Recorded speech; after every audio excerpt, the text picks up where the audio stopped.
اچھا نماز کی اہمیت کو سمجھو، اور احکام جو ہے نا شریعت کے وہ زمین پر جبریل امین لے کر آئے، حج، روزہ، زکوٰۃ، بہت سارے احکام وہ آسمان سے جبریل امین آتے تھے، مگر نماز کی اہمیت سمجھو کہ نبی پاک کو عرش پر اور اس کے بھی آگے بلا کر یہ تحفہ دیا گیا، یہ تحفہ وہاں دیا گیا تاکہ اندازہ ہو کہ اس کی اہمیت کیا ہے۔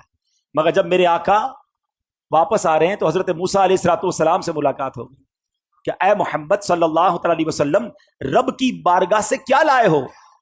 پیارے آقا فرماتے ہیں کہ مجھے 50 نمازیں میری امت پر فرض کی گئی ہیں۔ حضرت موسیٰ کہتے ہیں اے محمد صلی اللہ علیہ وسلم اب واپس جائیے، کم کروا کر لائیے، میں نے بنی اسرائیل میری قوم کو دیکھ لیا ہے، یہ 50 نہیں پڑھ سکیں گے۔ نبی پاک پھر جاتے ہیں، واپس آتے ہیں، 45 ہو جاتی ہیں۔ بتائیے 45 ہو گئی، کہا نہیں اور جائیے، یہ زیادہ ہے، کم کروائیے۔ پھر جاتے ہیں، 40 ہو جاتی ہیں، پھر جاتے ہیں 30، 35، 30، آپ عرض کرتے رہے، پیارے آقا جاتے رہے۔ یہ تھوڑا سا رک جاتا ہوں، ایک اور بات اس میں سیکھنے والی ہے کہ نبی پاک کی رسائی کیسی تھی، جب چاہتے چلے جاتے تھے، یہ ایک بار جانا نہیں ہوا، کسرے دنا تک کس کی رسائی، جاتے یہ ہیں آتے یہ ہیں پھر جاتے یہ ہیں آتے یہ ہیں۔ یہ کیسا کنیکشن تھا، یہ کیسی اجازت تھی۔ اچھا ایک اور عشق والی بات علماء کہتے ہیں کہ حضرت موسیٰ نے ہمارا تو بھلا کیا ہی کیا، اپنا بھی ایک بھلا کیا تھا۔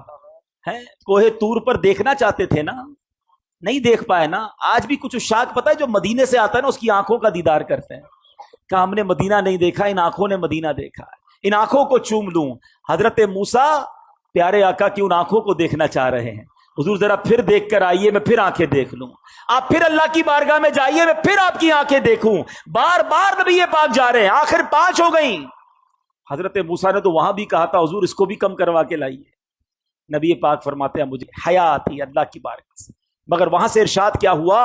حدیث پاک ہے کہ جب 50 سے 5 کر دی گئیں تو آواز دی گئی اے محبوب ہماری بات نہیں بدلتی، آپ علیہ الصلوۃ والسلام کے لیے ان 5 کے بدلے میں 50 کا ثواب ہے۔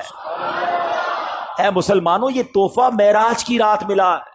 ایک اور عقیدے کی بات، عشق کی بات ہے۔ لوگ کہتے ہیں دنیا سے پردہ فرمانے کے بعد کوئی مدد نہیں کر سکتا، نمازیں وہ 5 پڑھتے ہیں، ہاں بھائی 50 نہیں پڑھتے۔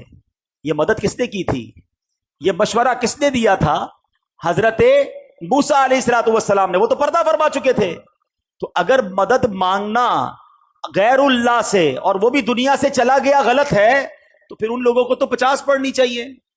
ہم تو مانتے ہیں بھائی کہ اللہ والے دنیا سے جانے کے بعد بھی مدد فرماتے ہیں۔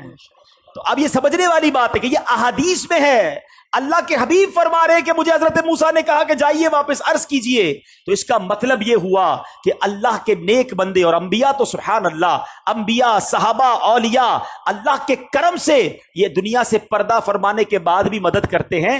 یہ یقیناً ہمارا عقیدہ ہے کہ جتنے یہ جو بزرگان دین ہیں یہ مرنے کے بعد جو بھی ہیلپ کرتے ہیں یہ اللہ کی عطا سے کرتے ہیں، یہ ہمیشہ یاد رکھیے۔ بِإِذْنِ اللہ، اللہ انہیں یہ پاور دیتا ہے اور وہ رب کی عطا سے کسی کی مدد کرتے ہیں۔